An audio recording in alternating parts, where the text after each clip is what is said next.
Seja bem-vindo ao RTV Notícias. Vão voltar as provas de aferição no 4º ano do ensino básico. Estas provas, que em nada poderão modificar a avaliação sumativa dos alunos, serão a forma escolhida pelo Ministério da Educação para substituir os exames de português e matemática no 4º ano de escolaridade. Voltam então assim as provas do 4º ano, que em nada vão então mudar a avaliação sumativa dos alunos. Tudo indica que o Governo apresenta esta semana uma solução para o Banif, que, independentemente da via escolhida, passará por retirar do balanço ativos tóxicos. O Governo está a trabalhar para, durante a semana, poder apresentar uma solução que, independente da via escolhida, venda total, parcial ou por conversão dos empréstimos em capital, retire o balanço dos ativos tóxicos. O objetivo é antecipar a entrada em vigor a 1 de janeiro do novo enquadramento regulatório, que vai dificultar a resolução do dossiê, que terá prejuízos para o Estado.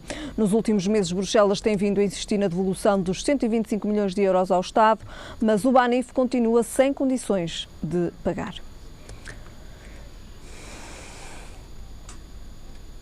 Hoje tenho comigo Albino Almeida. Albino Almeida, muito boa tarde. Obrigado desde já pela sua presença. Albino Almeida, começamos pela educação e com as provas de aferição que voltam ao 4º ano. Bom, eu tive a oportunidade já hoje de intervir num debate sobre educação. Tenho muita honra de estar aqui, saudar os nossos telespectadores e dizer que nós vivemos um tempo de reposição de um caminho que depois de Abril vinha a ser perseguido e que Nuno Crato, de forma verdadeiramente inacreditável, travou.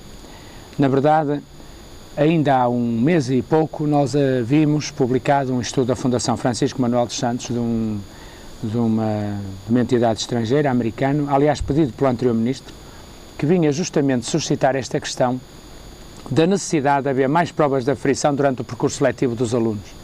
Justamente porque há uma diferença, para quem está lá em casa, espero ser muito claro. A escola é a instituição melhor preparada do país, dito escola a partir do primeiro ciclo até à universidade. A escola é entendida como um bem público da educação e da formação e da qualificação, é bem mais preparada para ensinar. Do latim ensinare, que significa sublinhar, chamar a atenção. Portanto, a escola está muito preparada para ensinar. O problema está no aprendere, que do latim quer dizer tomar para si. Quem está lá em casa e tem filhos ou netos sabe bem que, dizendo a mesma coisa a 2 filhos, cada um aprende para si de forma diferente. Ora bem, nas nossas escolas há 30 alunos por turma, foi outra barbaridade que o anterior Ministro fez, e todos eles apreendem de maneira diferente. Ora, se a escola não fizer aferições sistemáticas numa avaliação sumativa para perceber entre aquilo que quis ensinar, aquilo que os alunos aprenderam, dificilmente nós conseguiremos avançar de forma sustentada. E o Sr. Ministro Crato, ex-ministro Nuno Crato, felizmente, tinha a noção de que era por muito medir a febre que a doença passava. Ora, não é. Está provado que é preciso mais trabalho, que é preciso mais tempo letivo de trabalho. E desse ponto de vista, mas qualidade... isso é uma obrigação também dos professores. Vamos ver, por partes, por isso. O anterior governo, o último governo que foi... Não, o último governo da coligação, exatamente, terminou vários programas que as escolas tinham apropriado como positivos. O Plano Nacional da Língua Portuguesa e o Plano Nacional da Matemática, que visavam justamente permitir às escolas uma aferição, que estas provas de aferição que aqui se falam são aferidas e são devolvidas às escolas para elas perceberem as dificuldades dos alunos. Isso é muito relevante, porque na realidade o que se diz é que não conta para o aluno transitar, conta. Agora, tenha uma indicação preciosa, porque repare, o próximo governo vai incluir no 2º ano de escolaridade. E porquê no 2º ano de escolaridade? Porque nós sabemos hoje que nos últimos 4 anos, a quantidade de alunos que passam sem os conhecimentos que deviam ter do primeiro para o 2º ano, portanto logo no início, são 11%, ou seja, para quem está lá em casa, 11 alunos em cada 100 passam do primeiro para o 2º ano, logo no início, com problemas de aproveitamento. Isto quer dizer, portanto, que mesmo que eles superem o exame do 4º ano, 3 anos depois, e eles têm dificuldades de aprendizagem logo iniciais que provavelmente influenciam o seu desempenho pela vida fora. Ora, esse estudo norte-americano, aliás, repito, encomendado pelo Ministro Crato, vem justamente valorizar este caminho que o Ministério quer seguir, a da aferição permanente entre aquilo que a escola aprende e entre aquilo que a escola ensina e aquilo que os alunos aprendem.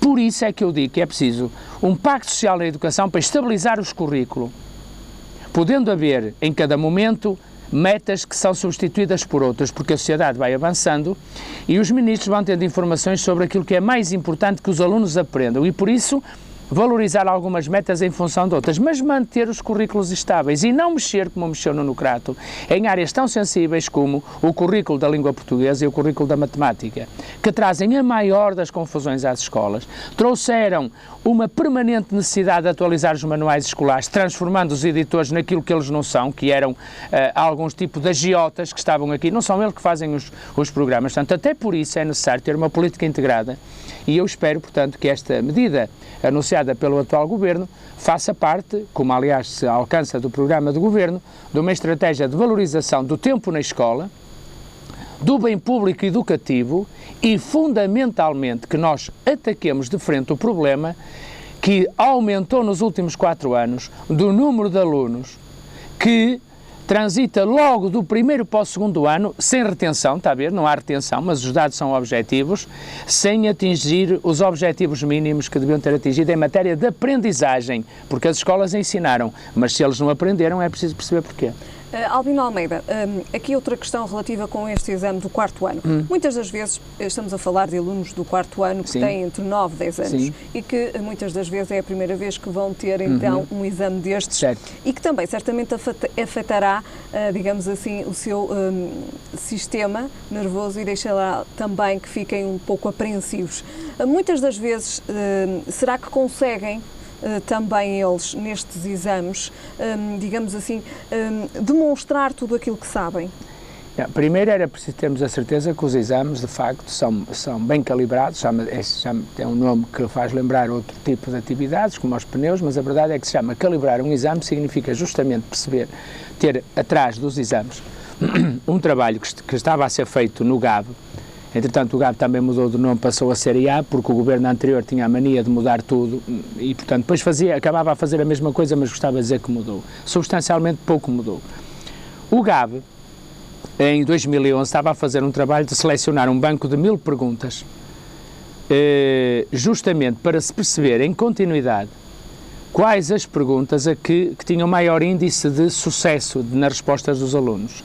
E eram dessas perguntas, dessa base, por exemplo, nós tínhamos 1000 perguntas e as 800 que eram respondidas pela grande maioria dos alunos com acerto eram inspiradoras dos exames. Portanto, isto é o que se faz em todo o mundo, que é procurar que o aluno preste contas do que aprendeu. Mas a forma como os exames passaram, e daí a ansiedade que a Helena falava, era que era para reprovar, se o aluno não soubesse, não passava. Ora, perante um programa de 4 anos, porque o exame é no fim do ciclo, isto traz a maior das apreensões aos alunos, porque nem nós, adultos, somos bons em tudo. Há uns que são melhores em literatura do que na matemática, na história do que na economia, no direito do que nas ciências da natureza e, portanto, como os alunos tinham uma avaliação de 4 anos e há tópicos nas várias matérias, por exemplo, alguém que gosta muito de matemática, pode haver áreas da matemática que não gosta tanto e se elas calham no exame, esse aluno, apesar de ser notável a matemática, é uma área em que está menos à vontade. Por isso é que valorizamos muito a avaliação sumativa e a aflição dos patamares mínimos que é preciso atingir. Dou-lhe um exemplo, ninguém aprende nada a não ser numa língua. Nós aprendemos tudo o que sabemos na base da língua portuguesa. Começando a conversar em casa com os pais, quando começamos a falar, sempre aprendemos as coisas numa base da nossa língua portuguesa. Como é que é possível que os alunos passem do primeiro para o segundo ano sem saber ler corretamente, sem saber interpretar, sem saber significados, quando essa é a base pela qual eles vão aceder ao outro conhecimento todo é através da língua que eles próprios não dominam completamente. É por isso que eu faço muito enfoque e saúdo muito o Governo por ter pegado no ponto que os estudos internacionais recomendam, permanente aflição. Quanto à questão dos exames, porque eles eram não uma prestação de contas, mas uma espécie de segregação de alunos, é que traziam essa ansiedade, porque os alunos estão permanentemente a prestar contas noutras áreas.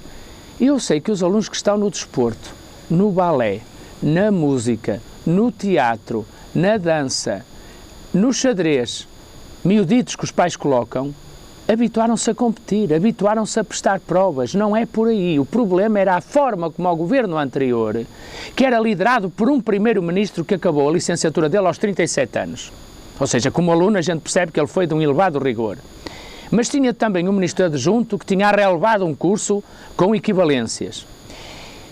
Mas que vinha falar agora da exigência para os outros, ou seja, aquilo que eles não fizeram, pareceu uma má consciência, queriam agora vender aos portugueses que aquele era o governo, que ia finalmente ter uma grande exigência sobre os alunos. Bem, não olharam para o seu próprio passado e mais, não olharam para uma evidência. Eu gosto de usar muito a medicina para falar de educação, é que a medicina baseia-se em evidência. Quanto alguém se lembra de haver anos tão virtuosos, de jovens lá fora, enfermeiros e tantas profissões e tantos investigadores e tantos cientistas, a começar pelo atual Ministro da Educação deste governo, que tivessem sido bons no estrangeiro, melhores que os melhores. Que exames fizeram eles na 4ª classe? Nenhuns. Que exames fizeram eles no 6º ano? Nenhuns. E alguns até nem no 9º ano fizeram exames. Então como é que é? Onde é que está a evidência de que os exames é que são exigência? Não, exigência é o processo, é as escolas garantirem que, sendo as melhores preparadas para ensinar, têm também condições de ter os alunos todos a apreender aquilo que a escola lhe ensinou. E isso faz-se num domínio total e absoluto do veículo de conhecimento que é a nossa língua portuguesa. E é preciso também fazer uma leitura destes resultados. E é preciso fazer uma leitura destes resultados dos exames de forma... Aliás, devo dizer-lhe com toda a sinceridade, isto não é público, mas eu sei. Sei porque foi manifestado em alguns encontros, nomeadamente a Confederação, a que tenho a honra de ser agora sócio honorário. É que o próprio IAV estava justamente a revisitar os tais bancos de 1000 perguntas, não é? Para aferir melhor os exames, porque uma coisa é o Ministro falar de exigência, outra coisa é ficar debaixo do fogo da comunicação social, quando, nos tempos dele, todos os alunos, mesmo os bons alunos, nos exames nacionais, tinham autênticos estampanços. Isto politicamente torna-se ingerível, porque as pessoas começam a perguntar, bem, se agora os alunos que eram tão bons passaram a ser tão maus, alguma coisa, o que é que mudou? Mudou o Ministro e as políticas, logo deve ser culpa do Ministro e das políticas. Portanto, o próprio Nuno Crato percebeu em determinada altura que não conseguia, de facto, ir pelo caminho que ele tinha escolhido. Mas deixe-me só um cantinho atrás.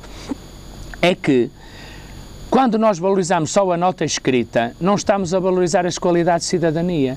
E muitas vezes, essas qualidades fazem com que escolas que são exigentes em matéria de cidadania, comportamento, assiduidade, etc., também valorizam isso ao lado do conhecimento e muitas vezes vem daí a discrepância entre as notas internas da escola e depois o que aconteceu nos exames. Ou seja, os exames eram redutores que fizeram os professores nos últimos anos.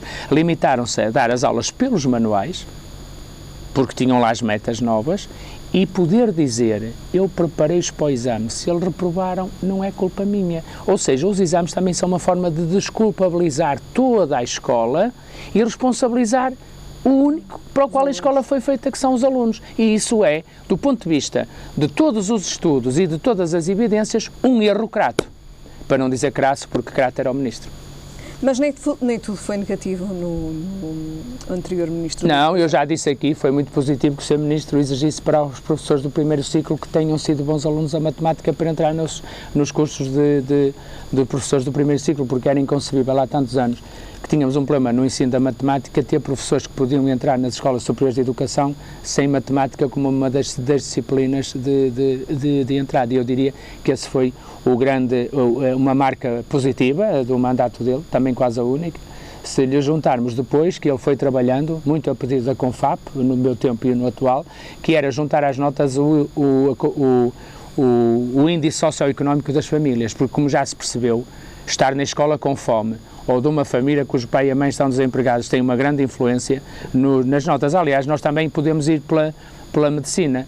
Nós temos hoje índices de miúdos que estão a tomar anti-ansiolíticos, que nunca aconteceu, deve ter uma explicação. Ainda há dias os jornais nos diziam que cada vez mais jovens tomavam medicamentos psicotrópicos e ansiolíticos, deve ter alguma explicação. Era justamente esta pressão descabida que se estava a colocar no sistema, que para além dos outros problemas todos que as crianças têm, agravavam a situação. Repara, Helena, se nós viermos para o nosso trabalho com o nosso filho doente, com a nossa esposa ou o nosso marido com problemas quaisquer que sejam, que tem que entregar o carro ou vai ficar sem a casa ou não sei o quê, nós não estamos bem no trabalho. Como é que podemos exigir aos jovens que estejam bem na escola quando eles vivem estes problemas em casa? Portanto, há aqui um conjunto de matérias que os exames manifestamente são a forma mais injusta e, como diz o meu amigo Roberto Carneiro, não é por muito pesar o porco que ele engorda, é mesmo mudando-lhe a ração. Peço desculpa da comparação, mas é de Roberto Carneiro, pessoa com muito respeito. Albino Almeida, o Governo propõe eliminar a sobretaxa para rendimentos até 7.000 euros. É justo. É justo porque eu... Quem será abrangido por este... Olha, as pessoas que ganham 600 euros, desde logo. Como vê, 600 euros dá justamente... dará uma média em 14 meses de 8.400, mas depois com os descontos ficará por ali. E quero dizer-lhe que muitas pessoas chegaram, quando receberam a sobretaxa para pagar no IRS, tiveram que fazer adiantamentos por conta e muitas vezes não tinham dinheiro, porque aos meses já curtos, de 600 euros, aos quais tinham que tirar a renda de casa, a Segurança Social, 124 no mínimo, que é um sítio onde o meu Governo também vai mexer, a Segurança Social será paga em função do rendimento e muito bem, e não com aquelas taxas fixas que agora existem, 124, 180 e tal. Por isso, as pessoas tinham 600 euros, renda de casa e 124 para a Segurança Social, tinham que fazer 3 pagamentos por conta por ano para a sobretaxa de IRS, que normalmente andava num valor de 3,5% de 7.000 euros, andava à volta de 210 euros por ano, que eu caía todo no mês, ou tinha que ser feito em 70 euros 3 em 3 meses, lá tinham que mandar para as finanças 70 a 75 euros para a sobretaxa. Portanto, esta maior justiça que quem ganha tão pouco possa ser aliviado dessa sobretaxa, que era igual a uma pessoa que ganha 80, 90 ou 100.000 euros por ano. Portanto, é verdadeiramente injusto. O governo anterior era um governo que tinha, de facto, uma grande incapacidade de pensar em termos das necessidades das pessoas. Quando é que se aplica esta medida? Ela é gradual e, portanto, creio que se aplicará quando entrar em vigor o Orçamento de Estado, ou seja, referente ao próximo ano. Ou seja, as pessoas no próximo ano saberão que têm uma taxa de contribuição extraordinária para a Segurança Social, que é proporcional aos rendimentos que têm, e aqueles que têm abaixo de um determinado rendimento estarão isentos da taxa, o que me parece justo. Muito bem. Albino Almeida, fazemos agora uma avaliação daquilo que foi a entrevista de José Sócrates ontem. Bom, deixe-me dizer-lhe, eu tenho que eu gosto sempre de ser transparente e claro com os nossos telespectadores, que respeito muito. Eu sou amigo pessoal do engenheiro José Sócrates, é sabido isso, fui visitá-lo em Évora uma vez.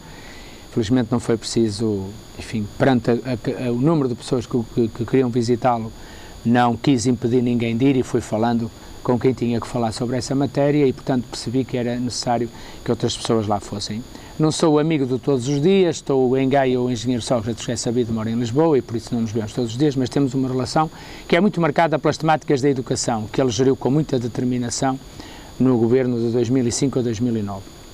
E por isso eu sei que ele considera este o combate da vida dele. E tem-no dito, aprecia muito, como ele ontem disse, a solidariedade dos amigos, que aliás nunca lhe faltou, mas ele está absolutamente convencido de que isto é uma perseguição política, com que tem que ver com o facto de ele uma vez ter dito que o Ministério Público em Portugal tinha um poder inusitado que não comparava com nenhum país europeu e que, por exemplo, na Inglaterra, só para dar um exemplo, os governos anunciam ao povo inglês, ou os partidos anunciam ao povo inglês, prioridades na investigação, digamos, prioridades da ação dos governos. Pode ser a corrupção, pode ser o tráfico de influências, etc. E o Ministério Público, dentro dessas prioridades, tem todos os meios para atuar e atua com total autonomia. Em Portugal não é assim.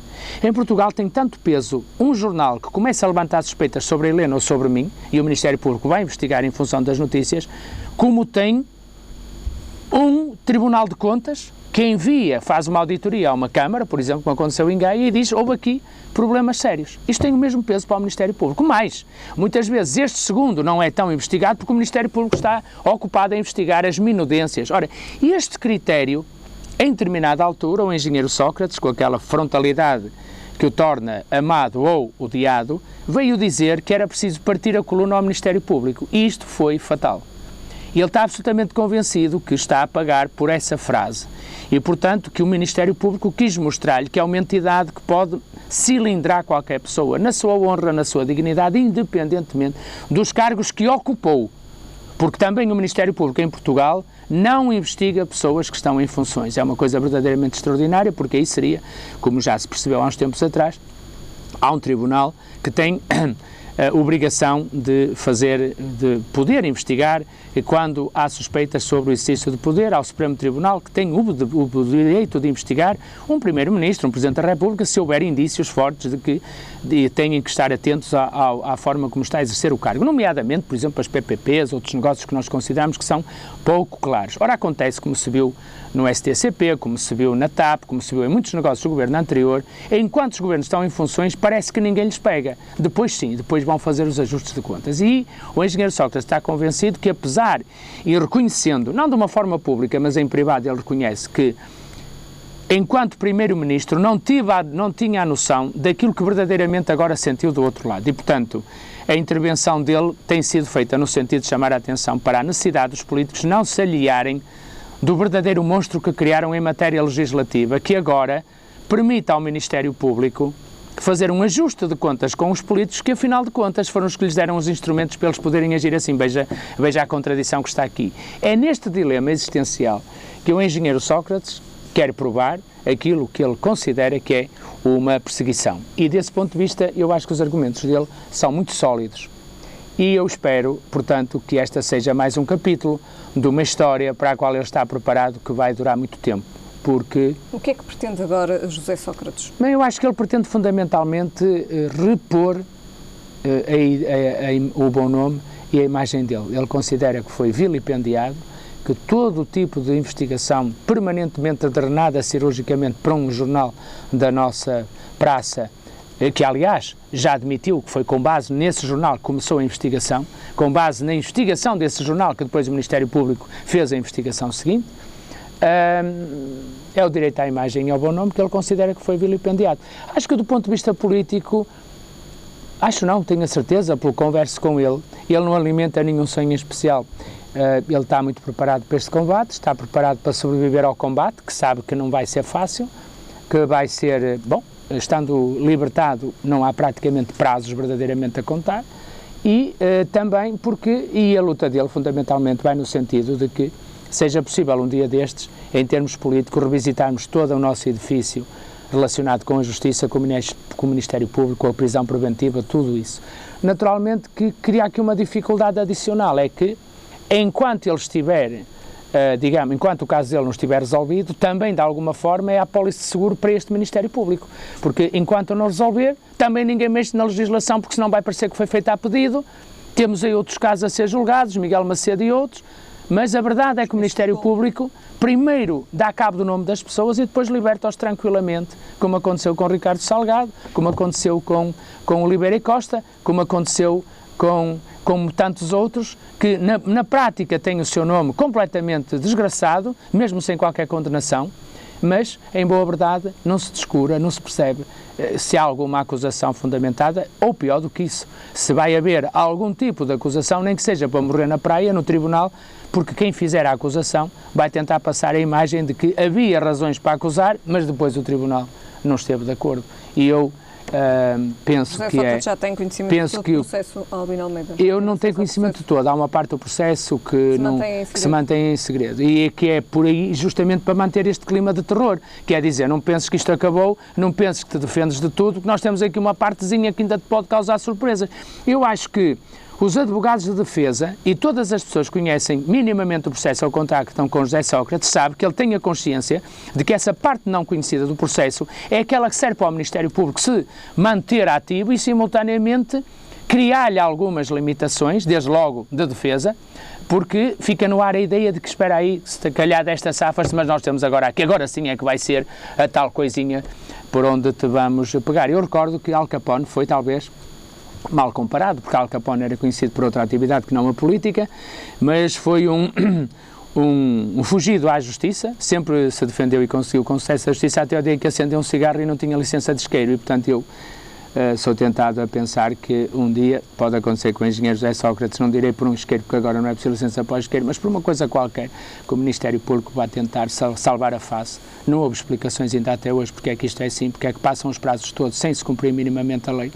E, portanto, eu acredito que o Ministério Público está a ficar em maus lençóis. José Sócrates é meu entendimento, aliás, ele ontem foi muito claro, Foi ele que pediu ao PS para não se meter no combate. Recorda-se da primeira carta em que ele dizia: não se metam nisto, é comigo, isto ainda agora começou, citando aliás o Procurador, que ontem se percebeu, a frase isto ainda agora começou era do Procurador, quando ele disse: mas onde é que eu fui corrompido?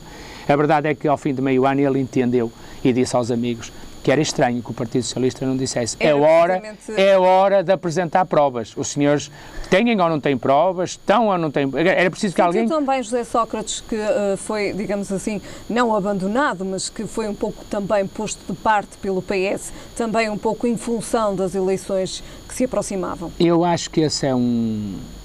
António Costa, deixe-me dizer-lhe assim, António Costa, até chegar ao Partido Socialista, eu acho que o Partido Socialista e o líder anterior, António José Seguro, tudo fez para tentar esquecer Sócrates, é verdade.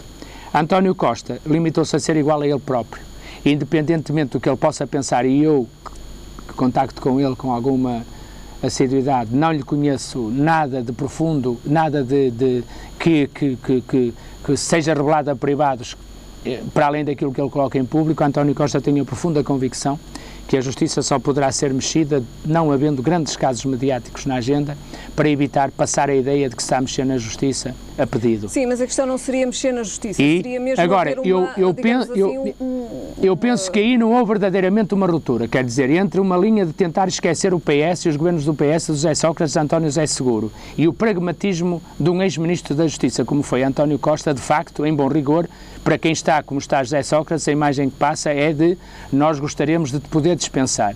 Acontece, como eu sempre fui alertando também, que José Sócrates não é uma pessoa que se possa dispensar assim, porque tem na sociedade portuguesa uns quantos que gostam dele de forma quase irracional e outros tantos que o detestam da mesma forma irracional, e portanto não é possível. Mas teve o seu papel no PS. Exato, e teve um papel no PS e em governos, deixou marcas que este governo estava a retomar, nomeadamente nas energias renováveis, nomeadamente na questão da reforma da administração pública no qual Simplex diz respeito. Portanto, o próprio governo anterior já estava a começar a revisitar algumas das coisas que negou abundantemente, como a parque escolar, por exemplo. O ministro Crato dizia que a grande pena que tinha era não ter tido dinheiro para continuar a renovar as escolas secundárias e as escolas em geral. Portanto, de alguma maneira, o José Sócrates deixou uma marca indelével, nomeadamente na educação, mas também na ciência, porque Mariano Gago foi ministro tão reconhecido por todos, foi ministro de José Sócrates e, portanto, foi nessa altura que o país deu um grande salto em matéria de investigação e ciência, e por isso ele deixou uma marca forte. Em nome dessa marca, em nome do seu nome, em nome do seu nome pessoal e da sua imagem, ele está a conduzir este combate. E na prática o que ele leu foi o que ele ontem disse. Nada mais do que isto tinha dito aos amigos, que era: eu acho que o PS já devia ter pedido à Justiça que viesse dizer qualquer coisa, porque isto vai virar-se contra o PS. Eu acho que ele teve alguma razão nisto. Percebo a posição do PS, mas deixe-me dizer-lhe uma coisa que me parece óbvia neste contexto.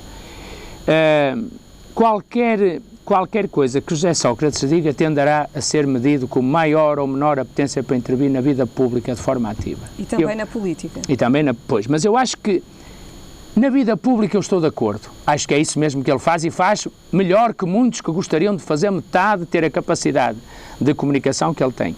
Quanto à intervenção na vida política, tenho as mais fundadas dúvidas, pelo que lhe ouço. Não há, neste momento, nenhuma circunstância que o leve a querer intervir na vida política. Não sei se será a mesma coisa quando o processo terminar, mas também se calhar é por isso que o processo tem tendência a não terminar nunca. Muito bem. Albino Almeida, terminamos então o nosso comentário de hoje, voltamos a ver-nos para a semana antes do Natal. Boa semana, Albino. Muito obrigado. Muito obrigado. Ficamos agora com a previsão do estado do tempo para amanhã. Então, esperado céu geralmente muito nublado. Quanto a temperaturas, o Porto espera uma mínima de 14 graus e uma máxima de 22. Em Lisboa, a mínima será de 11 graus e a máxima de 18. E em Faro, a mínima será de 13 graus e a máxima de 21. É tudo por agora. Já sabe, a informação está de regresso mais logo. Até lá, fique bem.